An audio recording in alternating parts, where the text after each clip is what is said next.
Hello everyone, today we read and comment the third chapter of the sixth book of von Clausewitz Vom Kriege, its title being The Relations of the Offensive and Defensive to Each Other in Strategy. The text follows. Let us ask again, first of all, what are the circumstances which ensure a successful result in strategy? In strategy, there is no victory, as we have before said. On the one hand, the strategic success is the successful preparation of the tactical victory. The greater this strategic success, the more probable becomes the victory in the battle. On the other hand, strategic success lies in the making use of the victory gained. The more events the strategic combinations can in the sequel include in the consequences of a battle gained, the more strategy can lay hands amongst the wreck of all that has been shaken to the foundation by the battle, the more it whips up in great masses what of necessity has been gained with great labor by many single hands in the battle, the grander will be its success. Those things which chiefly lead to this success, or at least facilitate it, consequently the leading principles of efficient action in strategy are as follow. 1. The advantage of ground. 2. The surprise, let it be either in the form of an actual attack by surprise or by the unexpected display of large forces at certain points. 3. The attack from several quarters, all three as in tactics. 4. The assistance of the theater of war by fortresses in everything belonging to them. 5. The support of the people. 6. The utilization of great moral forces. Now, what are the relations of offensive and defensive with respect to these things? The party on the defensive has the advantage of ground. The offensive side, that of the attack by surprise in strategy as in tactics. But respecting the surprise, we must observe that it is infinitely more efficacious and important in strategy than in tactics. In the latter, a surprise seldom rises to the level of a great victory, while in strategy it often finishes the war at one stroke.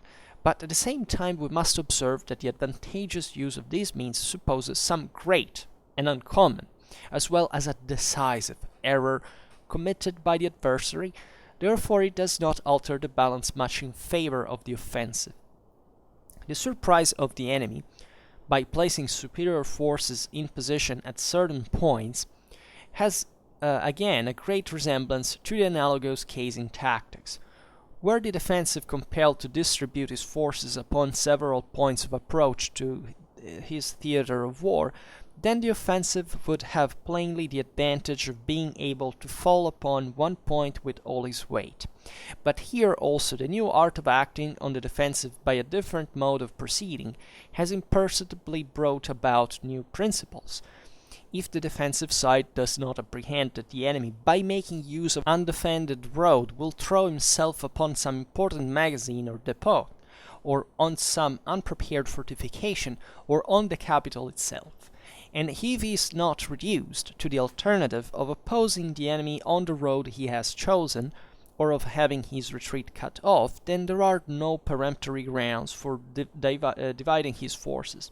For if the offensive chooses a different road from that on which the defensive is to be found, then some days later the latter can march against his opponent with his whole force upon the road he has chosen. Besides, he may at the same time, in most cases, rest satisfied that the offensive will do him the honor to seek him out. If the offensive is obliged to advance with his forces divided, which is often unavoidable on account of subsistence, then plainly the defensive has the advantage on his side of being able to fall in force upon a fraction of the enemy. Attacks in flank and rear, which in strategy mean on the sides and reverse of the theater of war, are of a very different nature to attacks so-called in tactics. First, there is no bringing the enemy under two fires, because we cannot fire from one end of a theater of war to the other. Second, the apprehension of losing the line of retreat is very much less, for the spaces in strategies are so great that they cannot be bared as in tactics. Third, in strategy, on account of the extent of space embraced, the efficacy of interior, that is, of shorter lines is much greater, and this forms a great safeguard against attacks from several directions. Fourth, a new principle makes its appearance in the sensibility which is felt as to lines of communication, that is, in the effect which is produced by merely interrupting them. Now, it confessedly lies in the nature of things that on account of greater spaces in strategy, the enveloping attack, or the attack from several sides, as a rule is only possible for the side which has the initiative, that is, the offensive, and that the defensive is not in a condition, and as he is in tactics in the course of the action, to turn the tables on the enemy by surrounding him, because he has it not in his power either to draw up his forces with the necessary depth relatively, or to conceal them sufficiently. But then, what use is the facility of enveloping to the offensive if its advantages are not forthcoming? We could not therefore bring forward the enveloping attack in strategy as a principle of victory in general, if its influence on the lines of communication did not come into consideration. But this factor is seldom great at the first moment when attack and defense first meet, and while they are still opposed to each other in their original position. It only becomes great as a campaign advances when the offensive in the enemy's country is by degrees brought in the condition of defensive. Then the lines of communication of this new party acting on the defensive become weak, and the party originally on the defensive in assuming the offensive can derive advantage from this weakness. But who does not see that this casual superiority of the attack is not to be carried to the credit of the offensive in general, for it is in reality created out of the superior relations of the defensive. The fourth principle, the assistance of the theater of war, is naturally an advantage on the side of the defensive. If the attacking army opens the campaign, it breaks away from its own theater and is thus weakened. That is, it leaves fortresses and depots of all kinds behind it. The greater the sphere of operations which must be traversed, the more it will be weakened by marches and garrisons. The army on the defensive continues to keep up its connections with everything, that is, it enjoys the support of its fortresses, is not weakened in any way, and is near to its sources of supply. The support of the population as a fifth principle is not realized in every defense. For a decisive campaign may be carried on in the enemy's country, but still the principle is only derived from the idea of the defensive and applies to it in the majority of cases. Besides, by this is meant chiefly, although not exclusively, the effect of calling out the last reserves, and even of a national armament, the result of which is that all friction is diminished and that all resources are sooner forthcoming and flowing more abundantly. The campaign of 1812 gives, as it were in magnifying glass, a very clear illustration of the effect of the means specified under Principles 3 and 4. 500,000 men passed the Niemen, 120,000 fought at Borodino, and much fewer arrived at Moscow. We may say that the effect itself of this stupendous attempt was so disastrous that even if the Russians had not assumed any offensive at all, they would have still been secure from any fresh attempt at invasion for a considerable time. It is true that, with the exception of Sweden, there is no country in Europe which is situated like Russia, but the efficient principle is always the same, the only distinction being in the greater or less degree of its strength. If we add to the fourth and fifth principles the consideration that these forces of the defensive belong to the original defensive, that is, the defensive carried on in our own soil, and that they are much weaker in the defense takes place if the defense takes place in an enemy's country and is mixed up with an offensive undertaking, then from that there is a new disadvantage for the offensive, much the same as above, in respect to the third principle, for the offensive is just as little composed entirely of active elements as the defensive of mere warding off blows. Indeed, every attack which does not lead directly to peace must inevitably end in the defensive. Now, if all defensive elements which are brought into use in the attack are weakened by its nature, that is, by belonging to the attack, then this must also be considered as a general disadvantage of the offensive.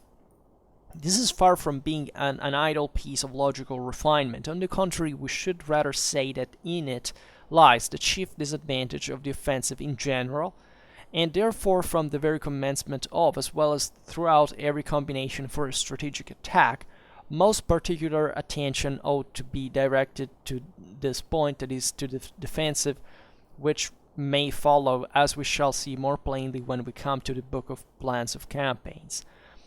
The great moral forces which at times saturate the element of war, as it were, with a leaven of their own, which therefore the commander in certain cases can use to assist the other means at his command, are to be supposed just as well on the side of the defensive as of the offensive, and at least those which are more especially in favor of the attack, such as a confusion and disorder in the enemy's ranks, do not generally appear until after the decisive stroke is given, and consequently seldom contribute beforehand to produce that result. We think we have now sufficiently established our proposition that the defensive is a stronger form of war than the offensive, but there still remains to be mentioned one small factor hitherto unnoticed. It is the high spirit, the feeling of superiority in an army which springs from a consciousness of belonging to the attacking party.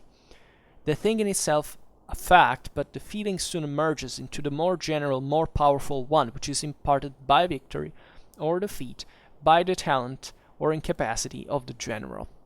So, very interesting chapter that is a follow-up of the previous one about the relations of defensive and offensive to each other in tactics.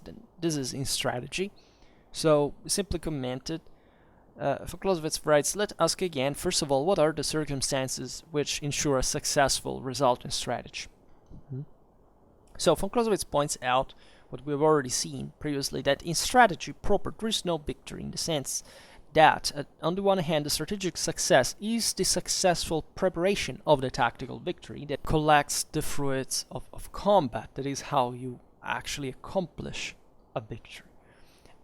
Strategy is the preparation of it, and eventually the employment of that result, right, for preparing to further combats, right? That's the deal. So von Clausewitz says, the greater the strategic success, so how much you prepare for this, the more probable becomes the victory in the battle. Which is, there is not a directly proportional equation here between the strategical preparations and the tactical outcome. It depends on how you fight the battle, right? But it's obvious that the advantages or disadvantages do inform the same battle in the first place, because they tend to happen, right? Because they tend to make the same battle happen. So if there is a dramatic advantage slash disadvantage, both sides would, at least the one at disadvantage would try to avoid that. Also, and so the battle wouldn't take place, at least with those characteristics. And also, most of this means that most battles are fought where odds are, and the most important they are, the odds are more evenly balanced, right?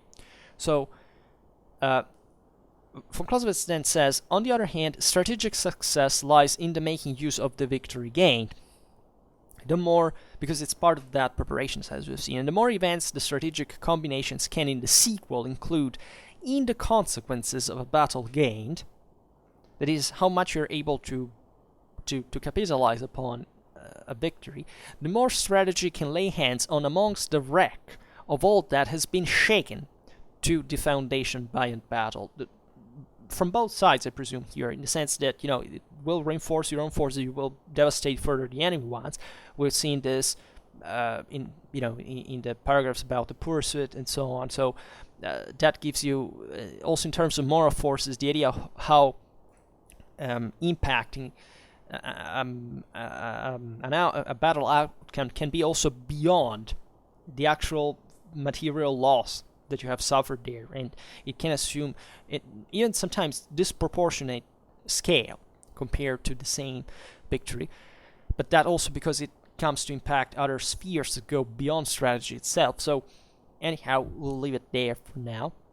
And von Clausewitz says, the more it sweeps up in great masses what of necessity is being gained with great labor by many single hands in the battle, the grander will be its success, because battles are, as we've seen properly, the place where things are fought. So it's as if where strategy suspended itself, or at least shrank, right, leaving space to tactics there.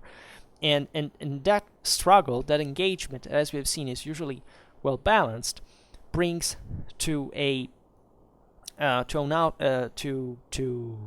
eventually to a consumption of energies, of forces that you understand that is what you are going to capitalize upon specifically afterwards, if you can, by the way.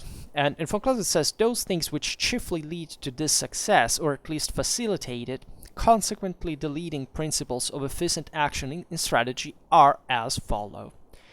And there is this list of 6. One, the advantage of ground. 2, the surprise, let it be either in the form of an actual attack by surprise or by the unexpected display of large forces at certain points. 3, the attack from several quarters, all 3 as in tactics, so excluding the rare. And we will see that this is more important even in strategy, at some level at least. And von Clausewitz says, 4, the assistance of the theater of war by fortresses and everything belonging to them.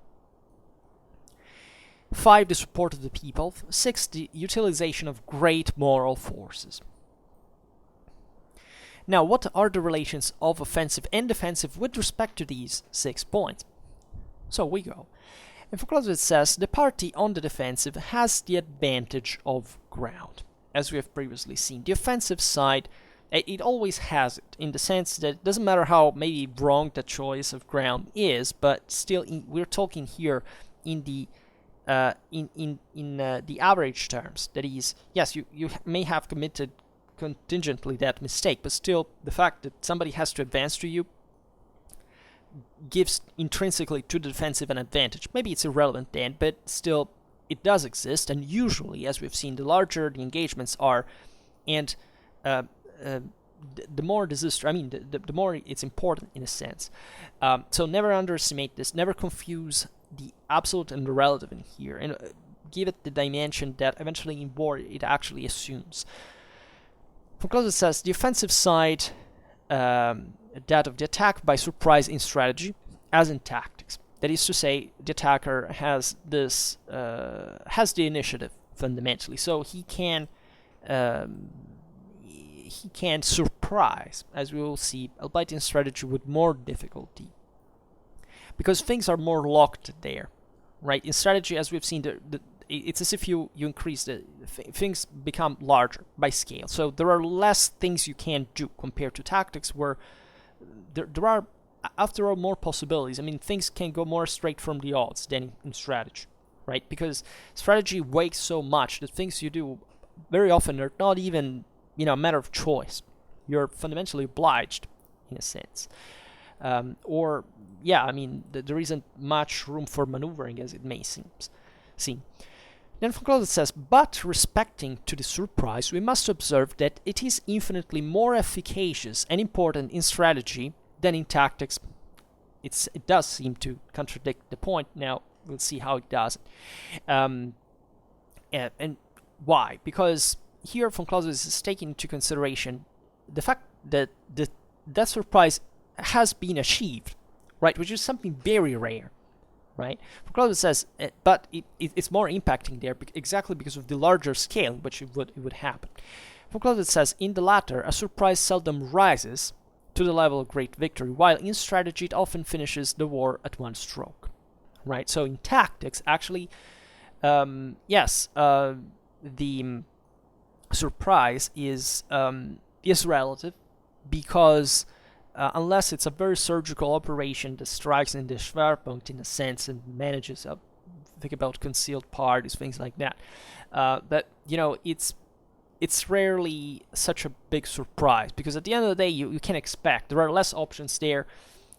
Less options in the sense that normally armies fight in something that does approximate to symmetry, or at least, and there is a way to simply say, okay, well, if I know that I'm, if I send scouts around, and at least for where I am now, that I don't know that something pops out where I may have at least the idea the enemy can maneuver during the battle, but I can't conceive it, right? In strategy, instead, when surprise is achieved, is usually a big deal, right? And it can create an enormous problem, because the sheer consequence of it is larger by scale. And in this sense, probably also more impacting specifically at also the moral level. But at the same time, here gets the reverse that makes you understand the thing. We must observe that the advantageous use of this means supposes some great and uncommon, as well as decisive error committed by the adversary. Therefore, it does not alter the balance much in favor of the offensive. That is to say that in strategy, it rarely happens that you don't know that there is a huge amount of enemies out there that you miscalculate. Right? This can happen.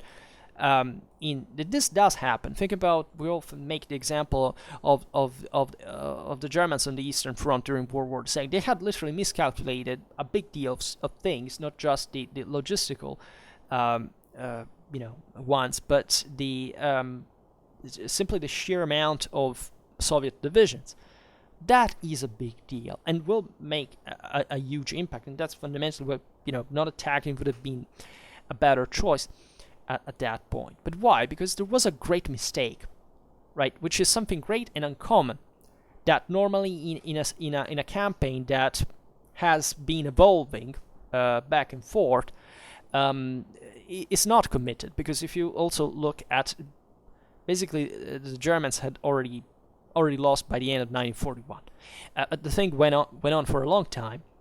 So at that point, of course, each other side knew much more about what was going on and had much better spotted on idea, and that's where the great and uncommon and decisive error was not quite recommitted, but the whole thing had been messed up since the beginning for the Axis side, and it went downhill ever since.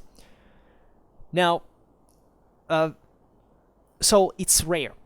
Yes, if surprise is achieved in strategy, is more important than in tactics, no doubt. But how often does it happen? Rare, right? Von Clausewitz says the surprise of the also because, by the way, aside from all of this, let's say that strategy, as you know, is informed by politics, right? By society. It's something that tells you more or less what the enemy is about before you're fighting with him on the field. So that's why these mistakes are usually gross, because they don't they must really have been committed by a serious reckless behavior, in a way that lacks, if an army is in movement and the enemy mobilizes, this is something months, even years in advance, right? It's not something that you discover from a day to another. So naturally, not everything happens with the right timing, but that's exactly the point. Sometimes the greater mistakes is exactly the ones that are going to impact at the end of the day more even. So this makes the rarity of these strategical mistakes, however, not less important, because the scale of them will still have often that decisive margin that von Clausewitz is talking about. So von Clausewitz says the surprise of the enemy by placing superior forces in position at certain points has again a great resemblance to the analogous case in tactics. As we have seen, this is fundamentally the most important thing that you play on in war, to concentrate an amount of forces in a sector where the enemy is weak and therefore overwhelming them and achieving this disadvantage that you can't, through which you have wiped out by asymmetry what the enemy is doing, which is what war is based about, right? It's not how much you have just totally, but how you eventually going to employ on this dramatically more complicated reality that allows you, however, to hopefully bite and swallow all these chunks of enemies that you find, that if they were all unmasked would instead be much more difficult to cope with. And that's what in fact mostly happens in strategy as well, where the principle of mass is also crucial, and more crucial than in tactics in a sense, because it's less, you can maneuver it less skillfully than when you can do it in a battlefield where everything is much more wieldy. And Clausewitz says, were the defensive compelled to distribute his forces upon several points of approach to his theater of war, then the offensive would have plainly the advantage of being able to fund upon one point with all his weight. That's what we were saying. If the enemy splits forces and you overwhelm, keep concentrated masses, to deal with these enemies and achieve that local advantage, well, you can't wipe out in detail the enemy force like that. But here also, von Clausewitz says, the new art of acting on the defensive by a different mode of proceeding has imperceptibly brought about new principles. If the defensive side does not apprehend that the enemy, by making use of an undefended road, will throw himself upon some important magazine or depot, or on some unprepared fortification on the capital itself, and if he is not reduced to the alternative of opposing the enemy on the road he has chosen, or of having his retreat cut off, then there are no peremptory grounds for dividing his forces. For if the offensive chooses a different road from that on which the defensive is to be found, then some days later the latter can march against his opponent with his whole force upon the road he has chosen. Besides, he may, at the same time, in most cases, rest satisfied that the offensive will do him the honor to seek him out. If the offensive is obliged to advance with his forces divided, which is often unavoidable on account of subsistence, then plainly the defensive has the advantage on his side of being able to fall in force upon a fraction of the enemy. And here von Clausewitz is saying basically, if the defensive is playing in his own ground, right, and there is no specific reason for essentially fearing even the loss, which is not always true naturally, but the loss of these magazines, even of the capital. I mean, look at what the Russians did with Moscow in 1812. So that's why also, in fact, von Clausewitz quotes that. Von Clausewitz says there is no need fundamentally to split forces, right? There is no need if you can't rest there to always meet the enemy. If anything, it's rather the attacker that should be concerned while advancing into an enemy territory to not to leave his lines of communication unexposed. We've seen also that in Russia, von Clausewitz has criticized the fact that the Russians believed that there had to be a connection with certain specific depots. Instead, that Russia altogether, for the new supplying system that had developed during Napoleonic Wars, would have helped the same Russians to move the army essentially where they wanted. So that's an occurrence that is happening. In fact, von Clausewitz says in this kind of modern times, where he writes at the beginning of the 19th century, and he says at that point that usually, of course, the attacker should care about wiping out enemy forces while attacking en masse. Right, so keeping to advance, leaving your enemy aside when you're advancing in one case, it's very risky because that risks to cut to have your lines of communication cut. In this regard, also, von Clausewitz points out that advancing armies often have that problem, as we've seen, of separating forces for that aim and having kind of more anxiety of getting to one point. So in that sense, the defensive is on that account advantage to defeat the enemy in detail in most of the cases, because instead it has less pressure to do that on average. This is always on average, right? And in strategy, as we were saying before, these things do tend to level, though there is still such kind of balance in a way. Von Clausewitz then says, attacks in flank and rear, right, which in strategy mean on the sides and reverse of the theater of war, are of a very different nature to the attacks so-called in tactics. First, there is no bringing the enemy under two fires, because we cannot fire from one end of a theater of war to the other, like on a battlefield, right? So there is not a great deal of advantage of doing so. Unless there is not an overwhelming superiority, right? Second, the apprehension of losing the line of retreat is very much less, for the spaces in strategies are so great that they cannot be bared as in tactics, right? In tactics, you can really outmarch the enemy more easily, but, in strategy, cutting off an enemy retreat supply line is a very complicated affair, because first of all, it exposes, by sheer complication of the system given by the scale of operations, your own capability of achieving that. Think about the Schlieffen Plan, 1914. Well, the Germans experienced that kind of problem, right? And they failed at the end of the day at the Marne, exactly for that reason.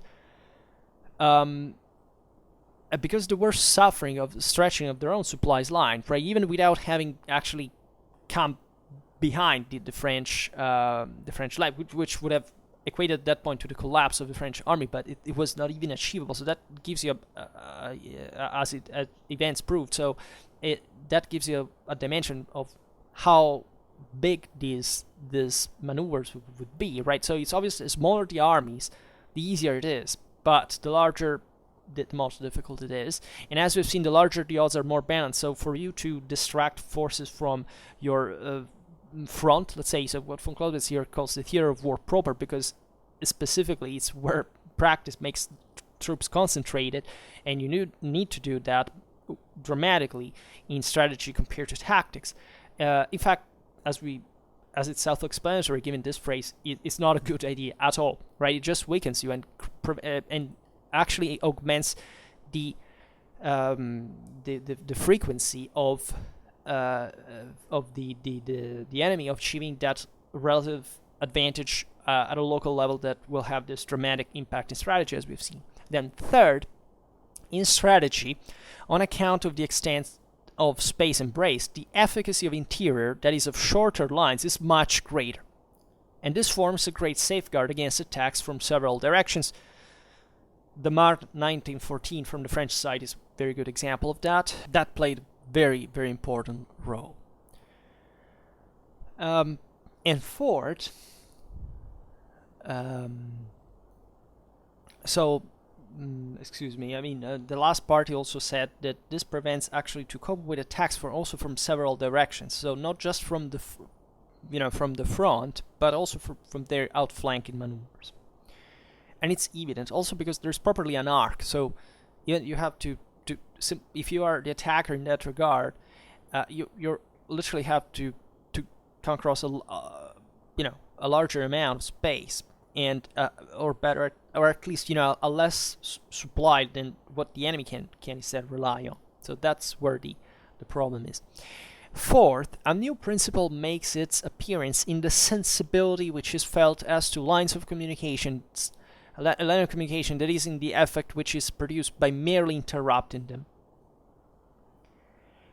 Now, it confessedly lies in the nature of things that on account of the greater spaces in strategy, the enveloping attack, or the attack from several sides, as a rule, is only possible for the side which has the initiative, that is the offensive, and that the defensive is not in a condition, as he is in tactics in the course of the action, to turn the tables on the enemy by surrounding him, because he has it not in his power either to draw up his forces with the necessary depth relatively, or to conceal them sufficiently, because he is exposed. He has already, given up initiative. So the enemy arranges itself. So it's a more passive object, not completely, but therefore it's easier to spot, to study. The attacker has the time. Still losing something in the process, yes, but there is an advantage deriving from the possibility of outflank. It doesn't matter how difficult, as we've seen, this is, but fundamentally that is even more difficult for the defender at that point. And because that situation in strategy is even larger than in tactics, because it requires a much greater planning, a much greater effort in this broader preparations that are needed in strategy, dramatically more than in tactics. But then von Clausewitz says, of what use is the facility of enveloping to the offensive if its advantages are not forthcoming? Right, we have seen that it's pretty difficult to outflank an enemy strategically. So we could not therefore bring forward the enveloping attack in a strategy as a principle of victory in general, if its influence on the lines of communication did not come into consideration, right? So that's the key. That's what the fourth element was about. That is to say, in strategy, of course, lines of communication are very important. They are more than in tactics, in a sense. But still, we've seen that there is this kind of deadlock that we have to see how it fluidifies and how this fourth principle can be applied for practical use, for positive use. So von Clausewitz says, but this factor is seldom great at the first moment, right? When attack and defense first meet at the beginning of the campaign, right?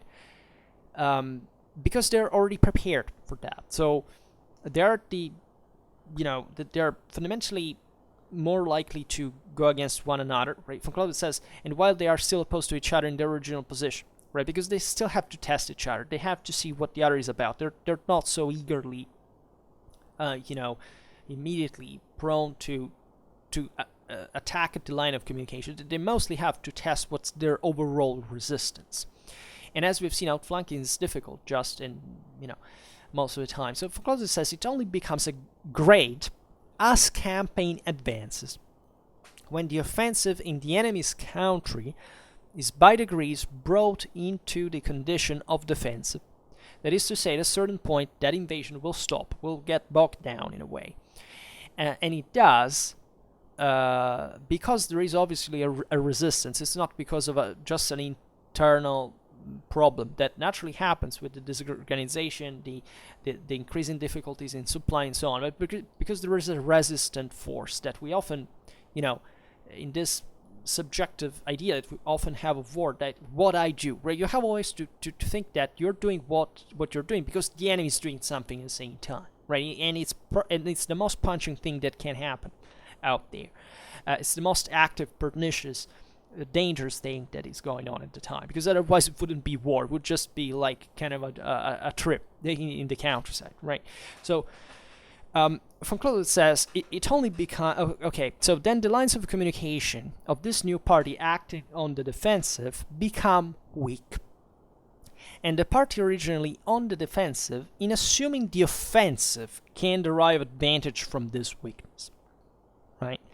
Because at that point, the roles will not necessarily switch, because there is always the opportunity to do it, right? There is always the opportunity of attacking or defending.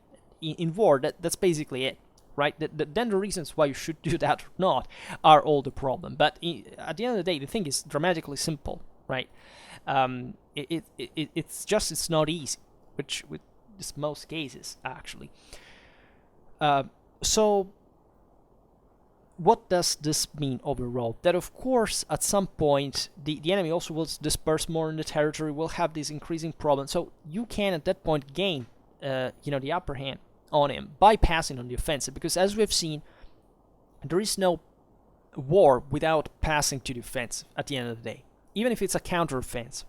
There is no positive object achieved if you don't attack at some point. So that's why we are all basically talking here in favor of defense, because we have seen that for von Clausewitz, as in reality for that matter, otherwise he would have not written this, is the strongest form of war indeed, but it does have a negative purpose.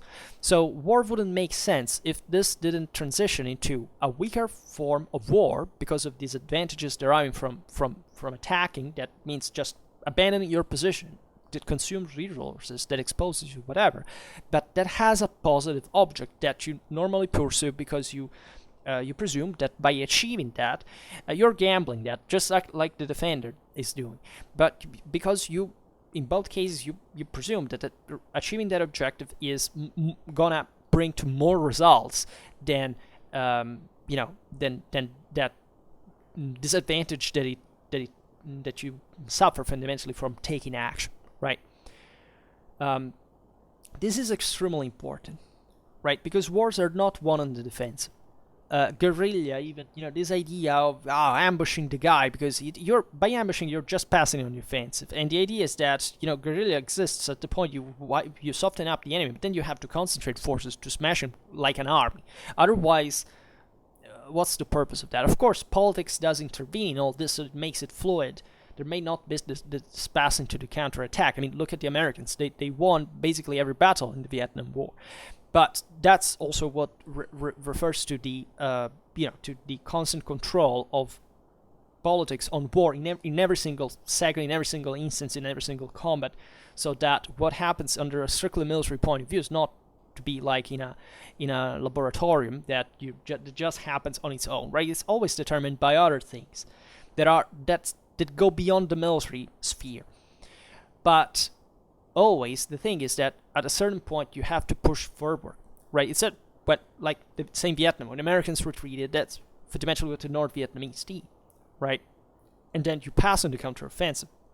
So it's normal, it's dichotomic, right? And the fact that you are in the defensive and you leave the initiative to the enemy, that is already by itself a declaration of inferior. That's why you defend, because in general, on average, what war is about attacking.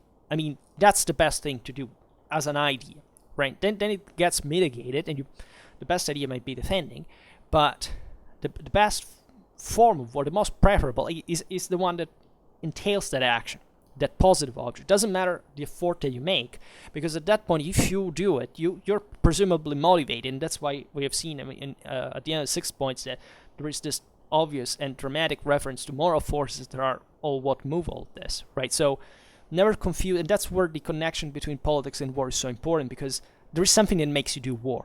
It's not war itself. It's never been like that historically, never, humanly speaking, right? And it's silly, in fact, to consider war in those terms, because that it gives rise to the culturalist nonsense that brings to say, okay, people make war just because there are a bunch of primitives.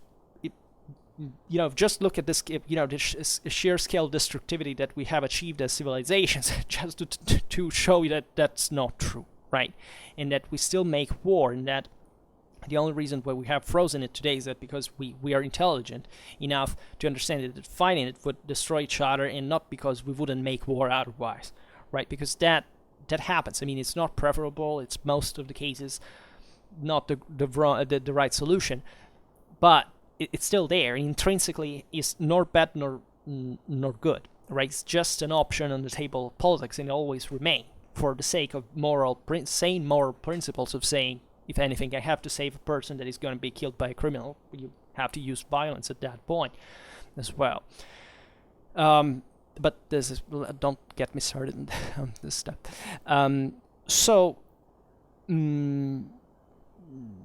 We have seen, Von Clausewitz says, at the end of this consideration, though, but who does not see that this casual superiority of the attack is not to be carried to the credit of the offensive in general, for it is in reality created out of the superior relations of the defensive. You see what it means here is that that counter-offensive in nature is, it's as if attack late in defense. Yes, because defense is always meant to eventually passing to a counterattack, and in this specific case, we've seen discussing about line of communications, that enemy that is being bogged down in the advance in your own country at some point will be weak at the point that you will attack by exploiting the advantage that you have accumulated by defense, right? Which is part of that strategic action you have done. All this is not done because of choosing randomly defense or attack, but because you expect to gain an advantage and preparing for it and working for it, right? In that case, you have achieved it, and that is needed to pass to counterattack. Then von Clausewitz says, the fourth principle, the assistance of the theater of war, is naturally an advantage on the side of the defense. If the attacking army opens the campaign, it breaks away from its own theater and is thus weakened, that is, it leaves fortresses and depots of all kinds behind. This is clear. The greater the sphere of operations which must be traversed, the more it will be weakened by marches and garrisons, as we've already seen in the relative paragraphs. The army on the defensive continues to keep up its connection with everything that is. It enjoys the support of its fortresses, it's not weakened in any way, and it is near to its sources of supply. This is always true on average, right? It can happen otherwise, but absolutely, it's obvious, right? You have chosen that position because presumably you have some advantage that derives from this base of supply at the same time. The enemy doesn't. The enemy, as we've seen, has to move. So that consumes resources. That brings to the need, at least, to invest more from outside of the war theater into it, right? Or to decrease its force locally, right? So that's pretty obvious. Then von Clausewitz says, the support of the population, very important, as a fifth principle, is not realized in every defense. For a defensive campaign may be carried on in the enemy's country, but still this principle is only derived from the idea of the defensive and applies to it in the majority of cases. Besides, this is meant chiefly, although not exclusively, the effect of calling out the last reserves and even of a national armament, the result of which is that all friction is diminished and that all resources are sooner forthcoming and flow in more abundantly. Right? So, tendentially, yes, you will fight in a country that supports you in a way or another, even if it's on a point of the bayonet, but still, you have to ensure it in some way, because we have seen that it normally occurs, right? The fact the armies, as in terms of deterrent power, shall have that problem of caring chiefly for the supply management on a local base about what the population thinks only when they are retreating, where they're pressed by the enemy force that at that point will basically liberate the local populace. They will start saying, the more we subtract to this enemy army, the quicker also war will end at the end of the day. So aside from local, from problems like reprisals and so on, but that's what tendentially happens. Also concerning the population, it doesn't mean necessarily that this is gonna just happening because you are the foreign invader. This can happen also in your own same territory, and it always happens at the end of the day, just by different margins on average, because everything is on average. Then everything in reality changes. But tendentially it's true. This is what the Vom Kriege is about. And then von Clausewitz makes an example. We were saying before, the campaign of 1812 gives, as it were, in a magnifying glass of a very clear illustration of the effect of the means specified under principles 3 and 4. And 500,000 men passed the Niemen, 120,000 fought at Borodino, and much fewer arrived at Moscow. We may say that the effect itself of this stupendous attempt was so disastrous that even if the Russians had not assumed any offensive at all, they would still have been secure from any fresh attempt at invasion for a considerable time. It is true that with the exception of Sweden, there is no country in Europe which is situated like Russia, but the efficient principle is always the same, the only distinction being in the greater or less degree of its strength. If we add to the fourth and fifth principles the consideration that these forces of the defensive belong to the original defensive, that is, the defensive carried on in our own soil, and that they are much weaker if the defense takes place in an enemy country and is mixed up with an offensive undertaking, then from that there is a new disadvantage for the offensive, much the same as above, in respect to the third principle. So we're talking the fourth and fifth are the assistance of the theater of war by fortresses, and the fifth the support of the people, right? So that reduces the attack. The third point is the attack from several quarters. So it reduces dramatically that capacity. For the offensive, for Clausewitz says, it's just as little composed entirely of active elements as the defensive, a mere warding off blows, right? Indeed, every attack which does not lead directly to peace must inevitably end in the defense. So if you are basically, to what von Clausewitz is saying here, is that if you're invading a country and you pretend to defend at that point, well, the disadvantages presented by that choice, because in that enemy country, it will increase further the disadvantages of the defensive, because you can't, you have much even less capability of counterattacking. So you're just wasting time in an enemy country, leaving the initiative to an enemy that is in his own soil. So that, on average, will tend, of course, to create a problem. So this is important because here the motive of attacking is dictated properly by the expectation of what you're going to do there. If you're there for invade an enemy countries for either for conquering, destroying, for whatever, but if there is no reason to go on, because with the attack, which is meant to lead to peace, because the attacker always is a greater lover of peace, in the sense not of because it's a pacifist, but because he has the strongest motive to get the thing done, right? And definitely, right? What do you attack for, right? You will fall back on defensive, and that's why usually defenders do. The defendant doesn't want the war to end at the moment, because it has the interest in increasing its advantage given that situation, which is often a situation of inferiority that has to be recompensated by the advantages of the defense. So if you invade an enemy country and you don't advance, it's not a great solution, right? What have you done it for? It's an irresolute behavior. It's kind of, doesn't make much sense strategically. Then von Clausewitz says, now, if all defensive elements which are brought into use in the attack are weakened by its nature, that is, by belonging to the attack, then must also be considered as a general disadvantage of the offensive. So naturally, things switch when you pass to counteroffensive, and that's also something you have to understand, because it's still offensive, it's still attack, right? Then von Clausewitz says, this is far from being an idle piece of logical refinement.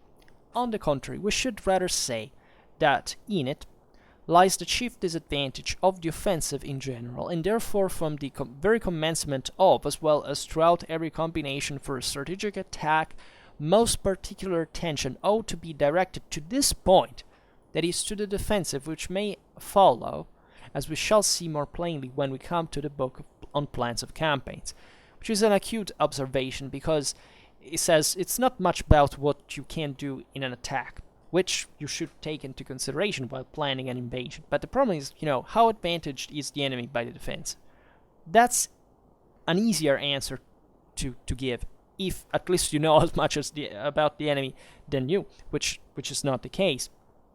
But at least it should be taken carefully into consideration, because the advantages of the defensive are more obvious and can be greater, especially the greater the scale of the operation. And von Clausewitz says, the great moral forces which at times saturate the element of war, as if were with a leaven of their own, which therefore the commander in certain cases can use to assist the other means at his command, are to be supposed just as well on the side of the defensive as of the offensive. This is very, very, very important. Right, von Clausewitz says, at least those which are more especially in favor of the attack, such as confusion and disorder in the enemy's rank, do not generally appear until after the decisive stroke is given, and consequently seldom contribute beforehand to produce that result. Why is this important? Because it reveals the preponderance of moral forces. That is to say, doesn't matter here about defensive or offensive, these fighters are there for some reason, right? That is huge, especially in strategy, because bringing thousands at least of men to fight a war is something that must have a motivation that supersedes, relative local advantages, disadvantages, and that bring, on the contrary, also to fight against the odds sometimes, given that we have acknowledged that in war things can happen, after all, in positive terms, even when the odds are adverse in a sense. So von Clausewitz says this moral force does not properly affect, at least it's virtually insignificant regarding to offensive and defensive, because it's abstract from it, and the effects of it will just happen when the stroke is inflicted. That is, when the strategy has turned into tactics, and then it reassumes its strategical meaning, looking at the outcome and how, of the battle, and how to handle it, how to employ it, and that's where you have to worry. Of course, these factors are always there. That is to say, attack and defense can have positive or negative effects on the morale, but these happen for contingencies that, in this sense, do not pertain to attack or defense proper in absolute terms, but just to their declination to the contingency, right? So this is very, very, very important. Then von Clausewitz says, we think we have now sufficiently established our proposition that the defensive is a stronger form of war than the offensive, but there still remains to be mentioned one small factor either too unnoticed. It is the high spirit, the feeling of superiority in an army, which springs from a consciousness of belonging to the attacking party. right? This is something to be taken into consideration. It's small because it may naturally betray some overconfidence and so on, but there is still a positivity in the attack that is somewhat ennobling, because it does require more courage in a sense, and therefore it does show some greater moral force, plus naturally the determination, the broader push for which you're there in the first place. So that is not to be overlooked at all. And von Clausewitz says the thing in itself is in itself a fact, but the feeling soon merges into the more general and more powerful one, which is imparted by victory or defeat. Right. So even if that maybe it's a small advantage at the beginning, then the outcome of a battle, whether won or defeated, will be much more impacting. Right. So on this feeling, and to render it virtually even in there insignificant, but only later. Right. This, I mean, neurotheologically speaking, because it says by the talent or incapacity of general here, well, whatever, what are the reasons that are brought here and there to, but that happened after the battle, right? You have to cope with that later, but the idea is that you need a propositivity to attack that eventually will acquaint you with reality, positively or negatively, doesn't matter here. What matters is that it does exist before. Then it will blend in with what this fight will go like, but it will surpass it. But fundamentally, it's still there, and it's important to notice. Whereas the defender is automatically saying, okay, well, let them come, but we're just waiting passively. There's even a pressure in there, leaving the initiative to the enemy. But anyhow, for now, we stop it here. I just hope that you enjoyed this video. If you did, please share it. Otherwise, leave a like or subscribe to my channel if you're interested in my upcoming content. And for now, I thank you heartily for listening to me. I wish you a nice time and see you next time. Bye.